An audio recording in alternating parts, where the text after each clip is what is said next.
Bom, irmãos, bom dia para todos vocês. É uma alegria a gente poder estar junto. Nossa mensagem hoje, nessa série chamada Orações, se encontra no livro de Marcos, no capítulo 5. Eu quero ler com vocês alguns versos. Pedirei para que vocês participem junto dessa leitura. É um dos encontros mais belos que a gente vê de Jesus com alguém tão necessitado, alguém como nós. A palavra de Deus começa assim, Marcos 21, do verso 21 até o verso 43. Tendo Jesus voltado de barco para o outro lado, reuniu-se em volta dele uma grande multidão, e ele estava junto do mar. Então chegou um dos chefes da sinagoga, chamado Jairo, esses da igreja, sabe? Presbíteros, pastores, são esses. E vendo, prostrou-se aos pés de Jesus. Ele pediu com insistência, vamos ler todo mundo junto? Minha filha está morrendo, venha impor as mãos sobre ela, para que seja salva e viva. Jesus foi com ele, uma grande multidão seguia apertando-o de todos os lados. Estava ali certa mulher que havia 12 anos vinha sofrendo de uma hemorragia. Ela havia padecido muito nas mãos de vários médicos e gastado tudo o que tinha, sem, contudo, melhorar de saúde. Pelo contrário, piorava cada vez mais. Tendo ouvido a fama de Jesus, a mulher chegou por trás, no meio da multidão, e tocou a capa dele. Porque dizia, vamos ler todo mundo junto?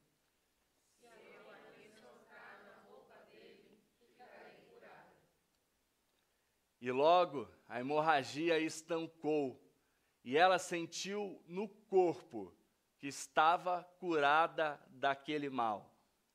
Jesus, reconhecendo imediatamente que dele havia saído poder, virando-se no meio da multidão, perguntou: quem tocou na minha roupa? Os discípulos responderam: o Senhor está vendo que a multidão o aperta e ainda pergunta: quem me tocou? Ele, porém, olhava ao redor para ver quem tinha feito aquilo. Então a mulher, amedrontada e trêmula, ciente do que havia acontecido, veio, assim como Jairo, prostrou-se diante de Jesus e declarou-lhe toda a verdade. Então Jesus lhe disse, vamos ler todo mundo junto?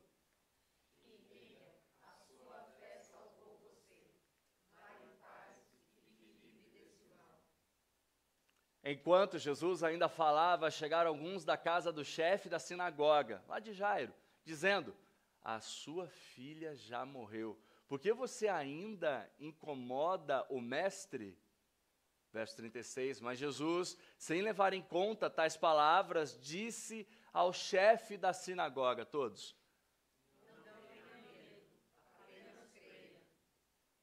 Jesus não permitiu que ninguém o acompanhasse, a não ser Pedro, os irmãos Tiago e João. Chegando à casa do chefe da sinagoga, Jesus viu o alvoroço, os que choravam e os que pranteavam muito. Ao entrar, disse: por que vocês estão alvoroçados e chorando? Alvoroçados no grego significa zombando, rindo e chorando. A criança não está morta, mas dorme. E riam-se dele. Mas Jesus, mandando que todos saíssem, levou consigo o pai e a mãe da criança e os que vieram com ele, vieram com ele e entrou onde ela estava. Tomando a criança pela mão, disse, todo mundo junto? Que quer dizer? Menina, eu digo a você, levante-se.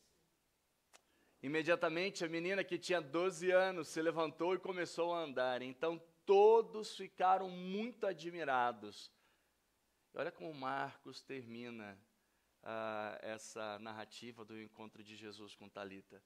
Mas Jesus ordenou-lhes expressamente que ninguém soubesse. E mandou Jesus, que dessem de comer a menina. Essa é a palavra de Deus. Oremos mais uma vez. Pai, fale conosco porque nós carecemos da Tua palavra. Porque sem a Tua palavra, nós somos cegos, cegos no tiroteio do mal, cegos no tiroteio de Satanás e das tentações, não sabendo onde a gente está, não sabendo como se defender, principalmente quando a gente acha que em algum pedido nosso, diante de alguma circunstância, o Senhor se atrasa, ou o Senhor demora. É que a gente não tem coragem, a gente é meio hipócrita para poder dizer que o Senhor está atrasado. A gente só fica reclamando, por que não nós, por que não nós, por que o outro. Ajuda-nos a compreender que a Tua palavra, ela acalenta os nossos corações que entram em desespero ante as circunstâncias que a gente não tem controle, e que são todas. Ajude a gente a entender que a Tua palavra, Senhor, que é o que nós precisamos para hoje, nessa manhã, ela é capaz de mudar o nosso jeito, não só de mudar o nosso jeito, mas de salvar a nossa vida. E é o que nós mais precisamos, principalmente quando nas nossas orações parecem que elas não estão sendo atendidas. Ajude-nos a orar, ajude-nos em nossa fé. Me use, apesar de mim, no nome de Jesus. Amém. No final da década de 70, se eu não me engano, C.S. Lewis, ele, muitos conhecem, por escrever seus livros, e alguns que não são, às vezes, acostumados com as literaturas cristãs, mas talvez viram o filme Crônicas de Nárnia. Vocês viram o filme Crônicas de Nárnia? Ok? C.S. Lewis escreve. O livro é dele, ele faz ali uma metáfora a respeito de Jesus, Aslan é Jesus, enfim. C.S. Lewis, ele escreve um livro que, quando ele está passando por uma dificuldade muito grande na vida dele, chamado Anatomia de um Luto, ou Luto Observado em inglês. Se vocês têm habilidade com o inglês, recomendo que leiam em inglês, porque a tradução não ficou assim muito legal. A primeira tradução de quem fez não foi a Thomas Nelson. Se eu não me engano, quem fez a primeira tradução foi... como é que chama aquelas organizações que tem dentro de universidade, que é bem famosa? ABU, isso. Quem fez a primeira tradução foi a ABU. E a ABU, ela colocou assim, se a sua fé estiver fraca, por favor, não leia esse livro. Colocaram desse jeito assim no prefácio desse livro. Porque esse livro mostra um pouco da dificuldade de C.S. Lewis com a perda da esposa dele, Joyce. Ele a chamava de Joy. Alegria. E ali ele, com raiva de Deus, ali ele perdendo a sua fé, ele escreve esse livro com um codinome. E ele escreve esse livro com um codinome porque ele fica com vergonha, porque ali ele era um crente, igual Jairo, igual a gente, né, que conhece toda a teologia, que conhece tudo e todas as coisas, e não pode lidar com a fé cochilando, e quando a fé cochila, a gente entra em desespero e a gente não tem coragem de dizer que a nossa fé está cochilando, que a nossa fé está dormindo. Ele, nesse mesmo sentido, ele escreve esse livro com outro nome. E aí, lá nesse livro, ele começa a falar sobre a sua fé, a sua fraqueza, a sua vulnerabilidade, a sua dor, o seu sofrimento, e começa a expor um Deus que não atende as pessoas, um Deus que às vezes demora para atender, um Deus que demora para poder ouvir, um Deus que não é tão amoroso. Como ele pode, Deus, deixar a Joy, a sua alegria, a sua esposa morrer? Ela sofria de câncer. É um livro de desabafo, é um livro de confissão, é um livro que parece que quem lê esse livro e vai até o final, sem ler os outros livros dele, parece ele apostatou da fé. Se você terminar esse livro sem saber dos outros livros, você vai entender, vai achar, nossa, C.S. Lewis apostatou da fé. Porque é um livro de confissão, um livro mesmo de salmos ali, que confessa a sua dificuldade com relação ao relacionamento com o divino. E ele escreve no seu livro, quando a sua esposa está morrendo, ele começa a entender que aquilo lá era um pedido egoísta. Porque se Deus atendesse a oração dele, significaria que a Joy deveria viver sobre o sofrimento. Ele orava assim, Deus mantenha, dê mais tempo de vida. Assim como o Senhor fez com outros nas Sagradas Escrituras, dê mais tempo de vida a ela. Até ele perceber que esse pedido era egóico. Porque qual é o custo disso? O custo de uma vida para sobreviver no sofrimento, chama-se, o contrário da eutanásia, que é o interrompimento da vida, e veja, eu não estou fazendo a apologia à eutanásia, mas o prolongamento do sofrimento chama distanásia. Então a pessoa está lá sofrendo, e ele pedindo, para quê? Não para que ela fosse curada, mas para que o afeto dele fosse preenchido, para que ele pudesse se beneficiar da presença dela, ainda que doente, ainda que ela sofrendo. Veja que pedido, parece belo, mas no fundo não é belo, no fundo é egoísta. Porque só para preencher minha carência, eu quero que o outro sobreviva sofrendo. E aí ele fala, no seu livro tem uma frase dele, que diz o seguinte, que mais machucava: o que dói no luto não é a ausência, mas a presença da memória. É como se o passado estivesse vivo e o presente morto. O que mais dói no luto não é a ausência, mas a presença da memória. É como se o passado estivesse vivo e o presente morto.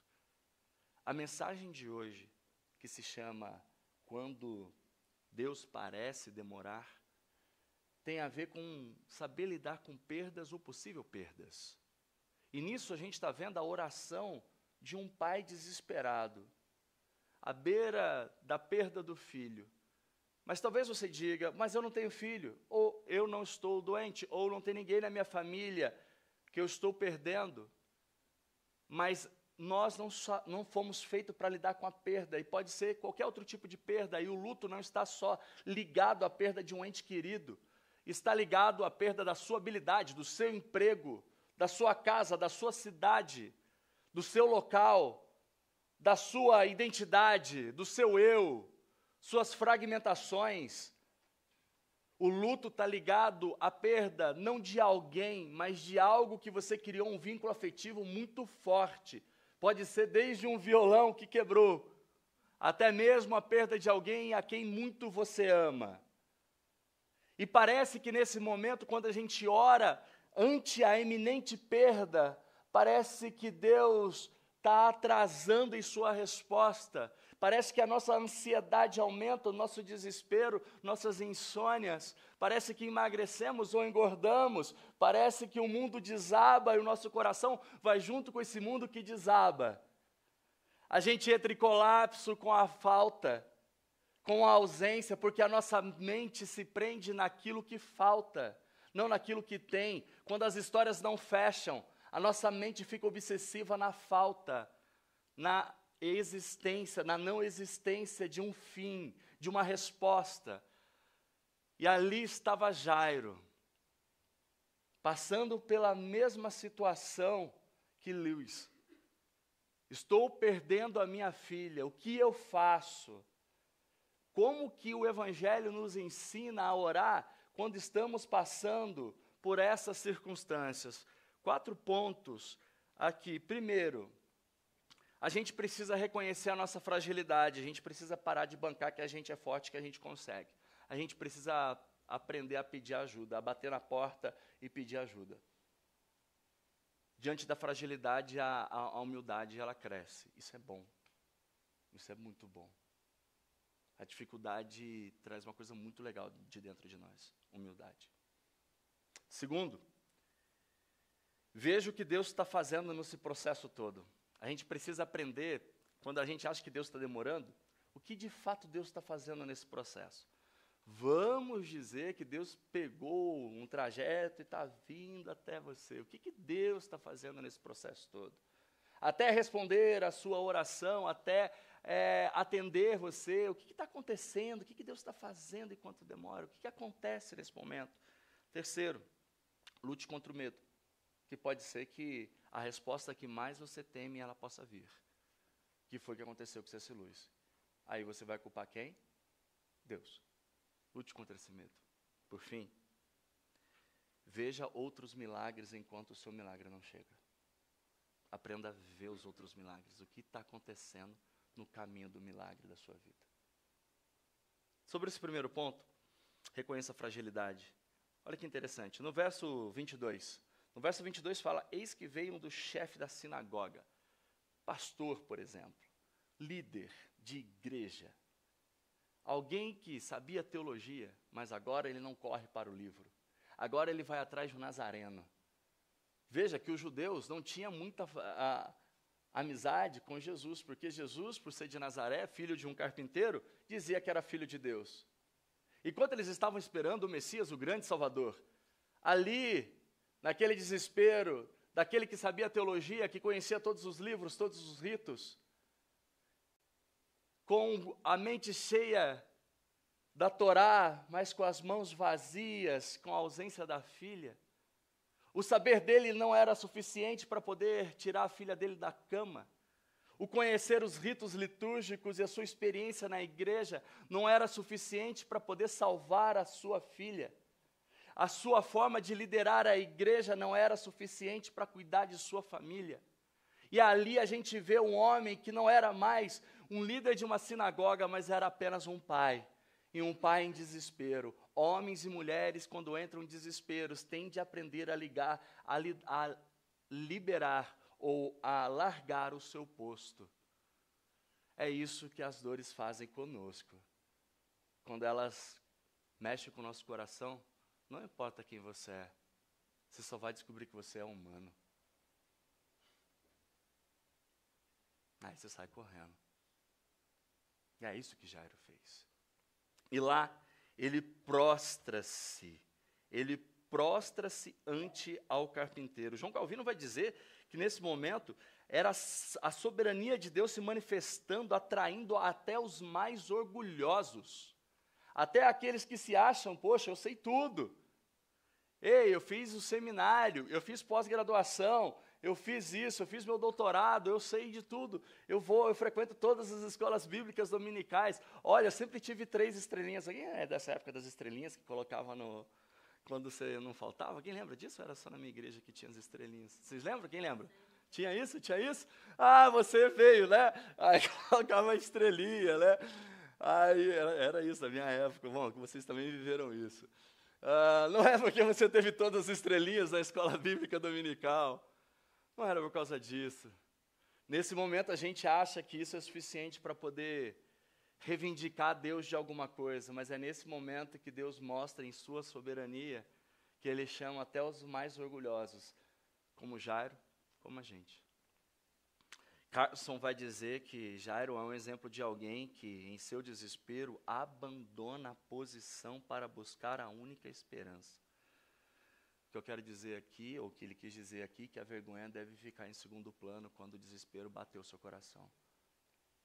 Esqueça que os outros vão pensar porque você tem um cargo tal na empresa X ou na igreja tal. Esqueça disso. Procure ajuda. Vá atrás do Nazareno. Largue a sua posição. Largue. Peça ajuda. E sabe quem vai te ajudar? As pessoas que menos você espera. É na dificuldade que se nasce um irmão. É ali que você aprende o valor da vida e o milagre da simplicidade. E talvez esse milagre que a gente perde, que é a quebra do orgulho, é um baita de um milagre para a gente que é orgulhoso. E rogava ali no verso 23 muito, dizendo: minha filhinha está às portas da morte, rogo-te que venhas e ponha as mãos sobre elas. Quando ele fala desse jeito, ele está dizendo Paracaléu, que significa o Espírito Santo, que é uma das ações do Espírito Santo, de estar, de impor, de estar junto, significa de uma forma intensificada um pedido contínuo e insistente. A oração de Jairo, da forma como ele fala no grego, é um pedido contínuo e insistente. Essa é a forma como a gente deve orar, de uma forma contínua e insistente. E quando ele fala filhinha, ele está evocando ternura, mas também, ao mesmo tempo, ele faz uma brincadeira ali, dizendo que ela está morrendo, minha filhinha está morrendo. Está mostrando o tamanho do afeto dele, que fez com que, diante do desespero, largasse da postura, da posição e da vergonha. A fé de Jairo, focada no poder de Jesus, pede imposição das mãos, porque ele lembra ali daquilo que ele tinha aprendido no Velho Testamento sobre abençoar.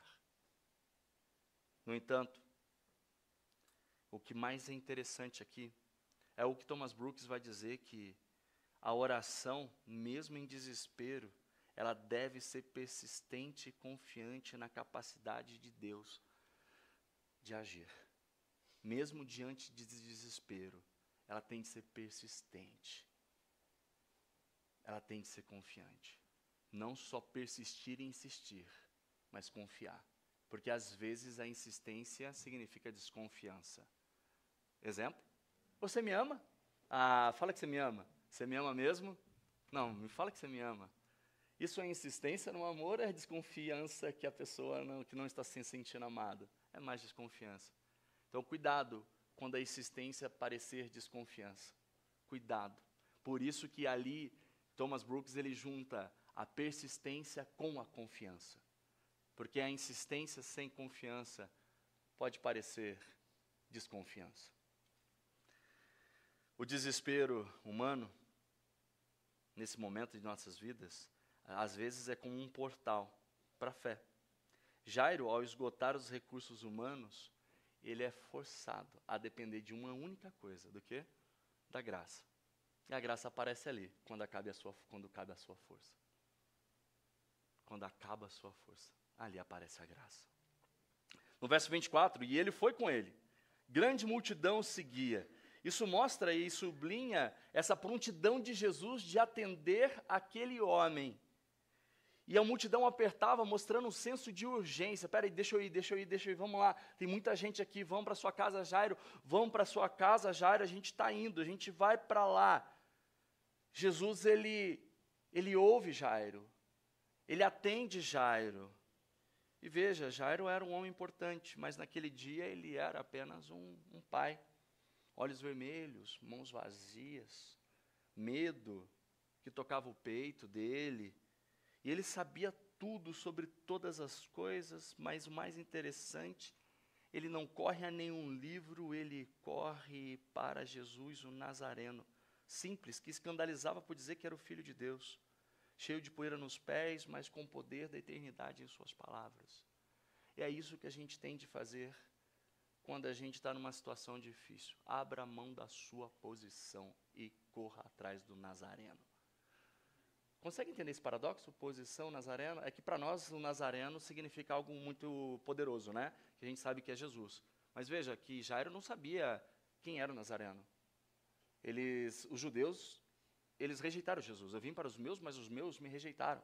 Então veja o significado do abandono da posição. Para nós, se a gente vai falar assim, você como presidente, não sei o que da empresa, e ele é crente, você abandona a sua posição por Jesus? Aí ele, muito crente, vai dizer, claro que eu abandono. Mas se de repente esse Jesus, ele é apenas um nazareno, uma pessoa simples, o Filho de Deus, esse era o paradoxo dessa mensagem, desse primeiro ponto. Porque para nós, como crentes e cristãos, é fácil, porque a gente viu o final da história, a gente viu que Jesus ressuscitou dos mortos, mas imagine e se coloque no lugar de Jairo. Ele era da turma que, posteriormente, assassinaria o Filho de Deus. Vocês estão entendendo o que eu quero dizer quando abra mão da sua postura e vá atrás do Nazareno? Talvez, em outras palavras, abra mão da sua posição, gasta mais tempo confiando no poder do Espírito Santo e deixando um livro do lado. Dobre mais os joelhos de madrugada. Desfrute mais da presença de Deus, desfrute da plenitude de Deus. Mas isso é coisa de pentecostal. Martin Lloyd Jones vai dizer que não, ele era presbiteriano. Dependa mais do Espírito Santo. Gaste mais tempo desfrutando da presença dEle. Isso é abrir mão da posição teológica, da posição sua, daquilo que você acreditou, da sua história. Às vezes tem coisas na vida, nas batalhas de nossas vidas que não são resolvidas com espadas, não são resolvidas com constituição, são resolvidas com joelhos no chão.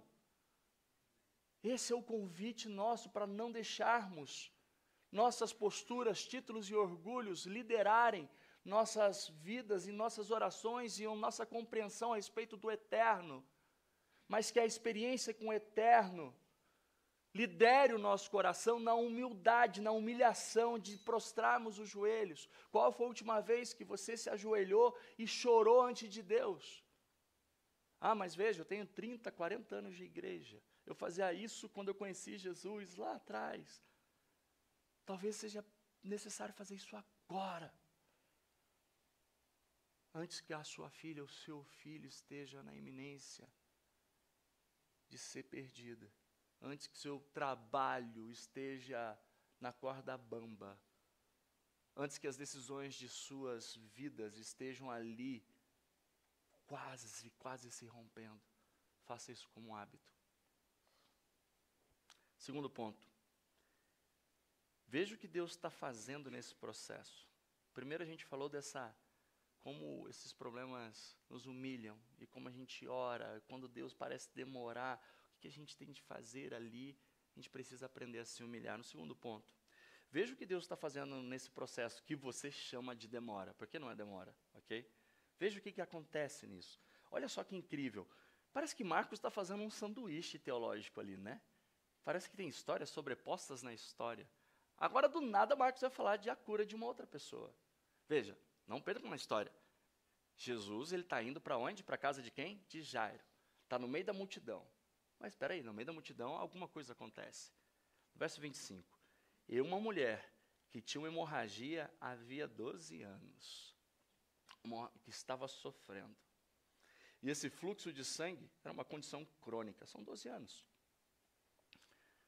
Não esqueça, a filha de Jairo tinha quantos anos? 12 anos. Olha o paralelo que Jesus está traçando aqui. Não é um sanduíche teológico. É a mesma história. Uma mulher com 12 anos sofrendo.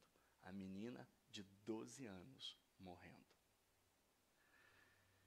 O que tinha padecido com muitos médicos, ela gastou tudo. Isso mostrou o que eu, por exemplo, passei na minha vida quando eu estava muito doente. Nesse desespero todo de querer achar a cura, a gente procura a cura em tudo, usa todos os seus recursos, e o último recurso, que é o mais poderoso que você tem, é a fé em Jesus Cristo, você deixa por último. Isso aconteceu comigo quando eu estava muito doente. Isso aconteceu comigo. Vou atrás do médico tal, é claro que a gente tem de se cuidar. Mas eu, fazendo uma autoanálise, o último médico que eu procurei, talvez, foi Jesus Cristo. Nessa experiência de Jairo de se prostrar. Eu não lembro quantas vezes eu fiz isso no meio das minhas dores.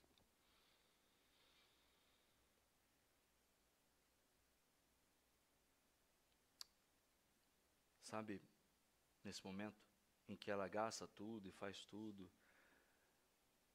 ela toca em Jesus. Porque lá no verso 27, ela diz o seguinte: se eu tocar nas suas vestes, eu sararei. Mas sabe o que diz lá em Levítico 15, 25 e 27? Que mulheres como ela eram consideradas impuras. Elas não podiam tocar em ninguém. E Jesus é tocado por uma impureza. Não era só sobre a doença dela, era sobre o pecado dela. Charles Spurgeon diz que quando Jesus vem ao mundo, ele torna tudo aquilo que era pecaminoso em algo sacro. Ela não podia ser tocada. Jesus não podia tocar nela, ninguém podia tocar nela. Mas a fé dela é contra a religiosidade. O evangelho está acima dos ritos religiosos. Ela toca em Jesus Cristo. Jesus, ao ser tocado, é interessante que ele olha por detrás, ela sabia, ela fica com medo disso. Olha o que diz depois dos outros versos, que ela tremia. Por que ela tremeu? Por que você acha que ela tremeu? Porque ela tocou em Jesus? Não, porque ela era impura e sabia da sua fragilidade, assim como Jairo. Ela sabia do seu problema, ela sabia que ela é impura, ela poderia morrer se ela tivesse feito isso. E ela treme de medo. sua fé ela é notável, ela ouve falar de Jesus, ela vai atrás de Jesus, e é interessante que essa partícula, quando Jesus fala, quando ela fala, se eu tocar, intensifique a ideia que o mínimo de contato era o suficiente para ser curada. Como eu disse numa outra pregação sobre orações, Senhor, a migalha, me dê as migalhas, como os cachorrinhos comem as migalhas, eu quero só as migalhas. As migalhas da graça são melhores que os banquetes do mundo. Era só tocar que ela seria curada, não precisava tocar em Jesus, abraçá-lo, era só tocar na veste. Que isso traz para nós o grande poder da graça de Deus. E é isso que a gente precisa. Entender que o pouquinho é tudo, é o suficiente. E a sua declaração, se tão somente tocar, eu sararei. Ela sabia daquilo que Deus, em Cristo Jesus, poderia fazer. E Charles Spurgeon vai dizer o seguinte, que a fé mesmo pequena, quando dirigida ao Salvador correto, é poderosa e eficaz. Porque aqui, como a gente falou anteriormente, não é sobre tamanho de fé, é sobre a qualidade da sua fé. E a qualidade da sua fé está no objeto da sua fé. Em quem você tem posto a sua fé quando você está sofrendo. A natureza da fé, mesmo em segredo, busca Cristo e é recompensada publicamente, imediatamente. No verso 29, o seu sangue secou, o seu corpo foi curado. Imediatamente, o milagre de uma forma completa. Mas poderia acabar ali. No verso 30, Jesus, conhecendo a si mesmo, sabendo que dele havia saído virtude, ele volta para a multidão, mais do que curar aquela mulher, queria recuperar a dignidade daquela mulher. Olha no verso 30, olha o que Jesus faz, olha o trabalho completo de Cristo Jesus, não era só sarar, mas era restaurar a dignidade dela. Quem tocou na minha roupa? Eu quero saber o seu nome, eu quero saber quem você é. Quem tocou? E os discípulos dizendo, como assim? Tem várias pessoas aqui, não dá para saber. Porque ele sabia quem era, não era falta de onisciência quando ele faz essa pergunta, não é. Mas a percepção de seu poder, de que seu poder foi ativado por meio de uma fé de uma mulher que sabia que era impura, que não poderia fazer isso. E Jesus, virando no verso 34, disse o quê?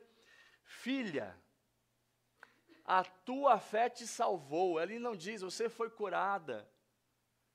Porque aquilo que Jesus faz em nossas vidas, mais do que curar um corpo, mais do que atender às nossas orações, é salvar a gente. Isso é maravilhoso e é essa mensagem que a gente precisa levar a todos que estão sofrendo. Que o interesse maior em Cristo Jesus é que você se agarre em uma única coisa que você jamais perderá.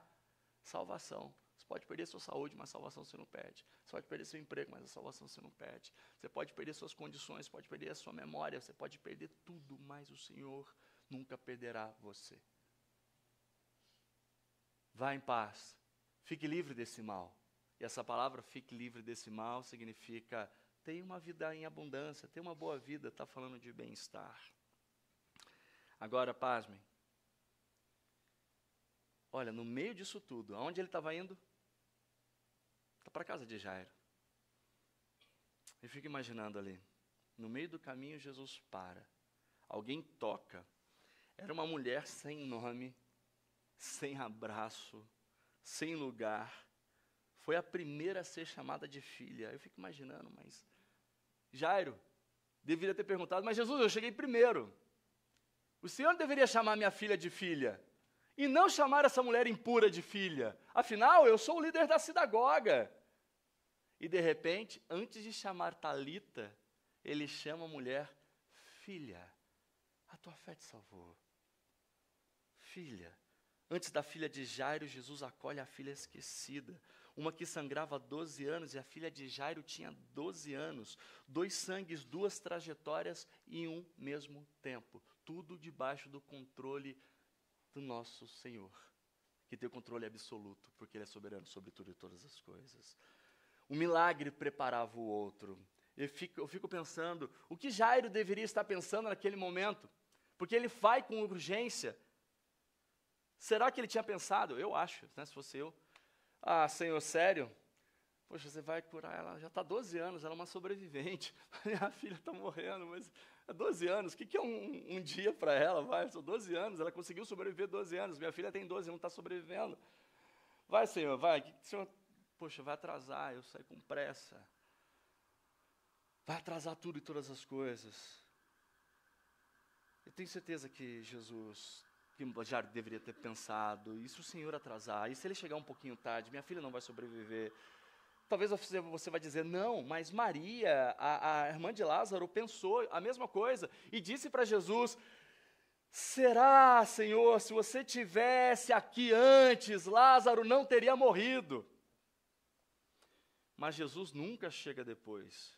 Carson vai dizer que Jesus queria que a cura fosse pública, que a fé da mulher fosse afirmada para ela, para a multidão e crucialmente para Jairo. O que eu quero dizer aqui é que Jesus permite que seu poder curador fosse acessado pela fé para revelar a glória de Deus, não somente para a mulher, mas também para Jairo que estava assistindo à cura de uma mulher. A glória de Deus, quando é manifesta no milagre dos outros, deve ser inspiração para a sua fé. Você está pedindo por um milagre, mas você está vendo um milagre na vida do outro. Se inspire com isso. É isso que Jairo deveria ter sentido, mas ele não sente isso, que a gente vai ver no verso 3. Então, ok, nesse ponto 2, não esqueça, veja o que Deus está fazendo no processo. Quando Deus vai até você, Ele está curando outros no caminho. Quando Ele te visita, quando Ele responde as suas orações, Ele está respondendo as orações de outras pessoas, Ele está acolhendo. Não é que o ônibus atrasou para pegar você, é que Ele está fazendo o serviço dEle, pegando os outros. Não foi de propósito. Nunca de propósito. Que a sua fé seja edificada, se você achar que Deus está demorando e Deus está ajudando os outros e não está te ajudando. Terceiro ponto. Lute contra o medo. Não foi isso. Agora, o sentimento muito natural, humano nosso, né? No meio daquilo lá. Glória a Deus, nossa Deus, aquela mulher foi curada. Que incrível! Chega a notícia. Jairo, não insista mais. Sua filha morreu. Não insista, Jairo. Deixa. Sua filha morreu. A interrupção permite que a notícia da morte chegue até Jairo. Não incomoda, mostra a visão humana que nada mais poderia ser feito. E neste momento de crise, Jesus ele só fala uma coisa: não temas. Não tenha medo. Só creia. Não temas. Não temas, crê somente. E Jesus, quando ele diz isso, ele diz no imperativo, de uma forma contínua. Ou seja, creia crendo, tema temendo, não tema sem...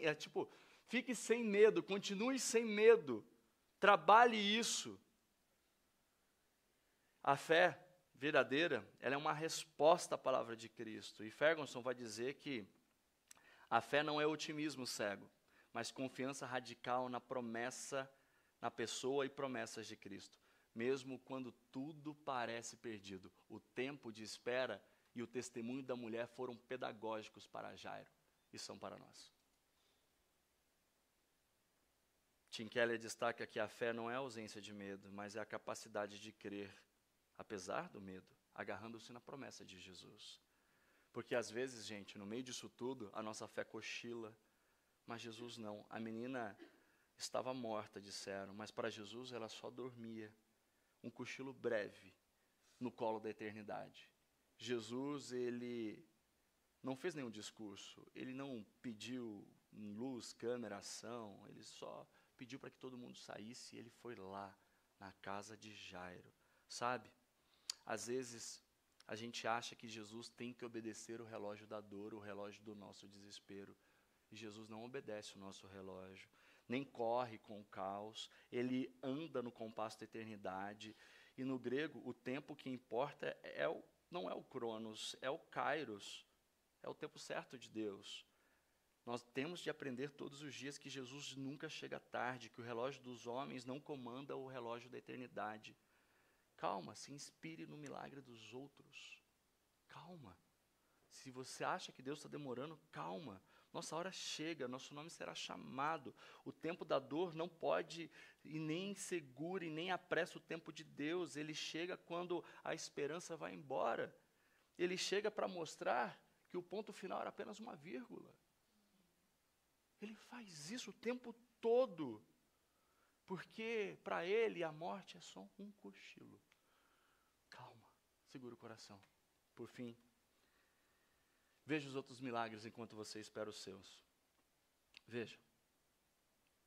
Agora, no verso 37 a 43, ele chega lá e ele vai pegar a Talita pela mão e ele vai dizer da seguinte forma, Talita cumi, que no grego diz o seguinte, Talitinha, filhinha. Ele usa o diminutivo de uma forma carinhosa, como se estivesse acordando a filha amada num domingo de manhã com o café pronto sobre a mesa. Talitinha. Olha como que Jesus lida com a morte, olha como a gente lida com o caos. Olha como Jesus trata. O milagre, às vezes, precisa de silêncio. Todo mundo estava rindo, todo mundo estava zombando, outro chorando. Ele tira todo mundo. Ele chama só 3 pessoas. Ele entra na casa só com os pais, Talita e mais 3. Porque o milagre acontece na intimidade, lá no coração, entre você e Deus. Não é uma forma como Deus, não é a forma como Deus trabalha, mostrando para todo mundo, como se fosse um espetáculo, um show pirotécnico. Mas é para mostrar para nós que o maior milagre acontece na intimidade da nossa casa, do nosso coração, lá da nossa alma. E talvez o maior milagre não tenha sido com a menina, mas com o pai. Talvez não tenha sido sobre a ressurreição da menina, porque a menina morreria depois. Mas com o pai, porque tem dia que a gente acorda com a fé dormindo. Tem dia que a gente dorme com nas noites nossas cheias de medo. Tem dia que a gente acorda do lado com a falta de esperança. E a gente acha que não dá mais. E as pessoas dizendo, chega, não incomode mais o mestre, acabou, desista. Mas sabe, Jesus ele vem em sussurro que mais ninguém diz. Levanta, continue, não desista. Levanta. Todo mundo está dizendo, desista, não incomode o mestre. Mas Jesus diz, levanta, levanta. E o sussurro que ele diz é porque ele sabe que aonde termina a nossa força, começa a sua graça. E quando tudo parece tarde demais, Jesus chega cedo bastante para ressuscitar tudo aquilo que a gente achou que tinha morrido dentro de nós. Por exemplo, a nossa fé, a nossa esperança.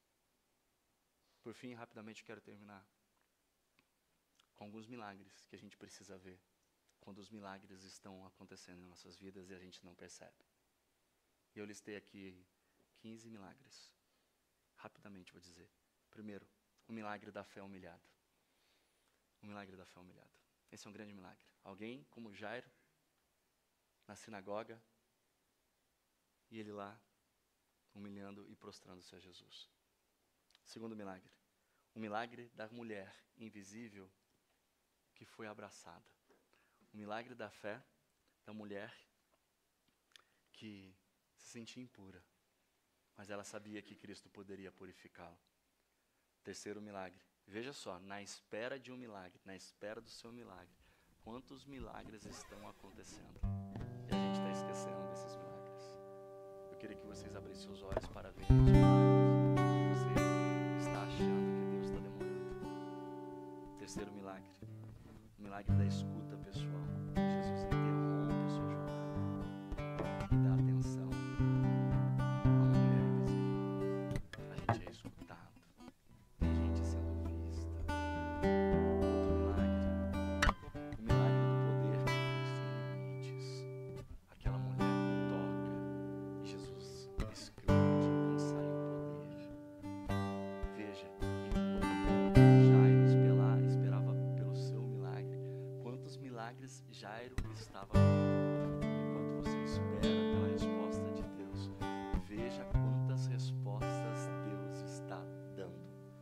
O milagre sobre o medo, sobre a ansiedade, tenta sobre ele. O milagre do silêncio divino diante da zombaria.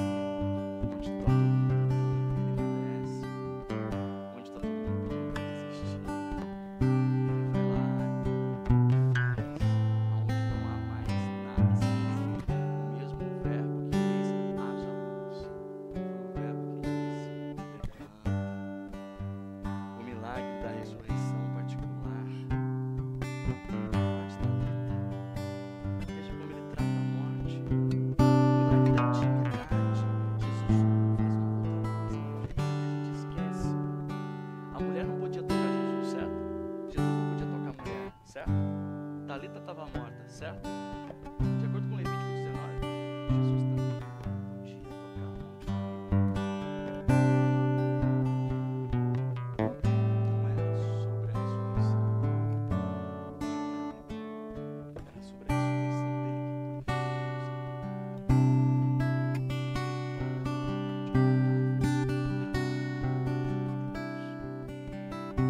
que não é à toa que Marcos escreve que ele segura na mão de Davi.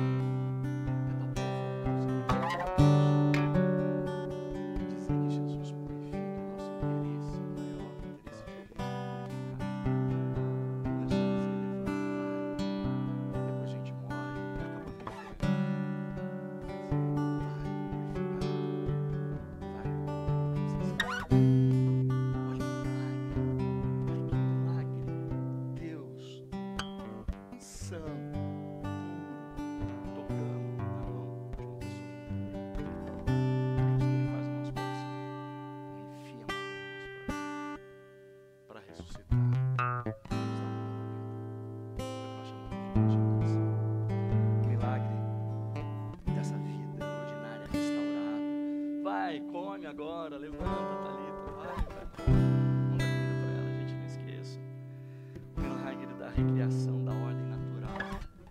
C.S. Lewis vai dizer que todos os milagres que acontecem é uma lembrança de que um dia tudo era perfeito, não é um apontamento escatológico, mas que um dia tudo será perfeito. O milagre da ressurreição da fé. Não temas, só creia. O milagre da ressurreição de Cristo. Porque a ressurreição ali é tipológica. Talita seria ressuscitado, Cristo seria ressuscitado. A vida venceria a morte de uma vez por todas, era uma outra lição. O milagre da providência divina nos detalhes. O milagre do contraste temporal, 12 anos, de uma mulher que sofria com uma menina de 12 anos e estava morrendo. Quantos milagres a gente para de ver quando a gente fica obcecado por nossa resposta, por nosso milagre. Que Deus abra os nossos olhos para que a gente veja todos os outros milagres e todas as respostas de questões que a gente nem tem perguntado. Queria chamar o irmão Clênio aqui para orar por todos, para que Deus possa falar com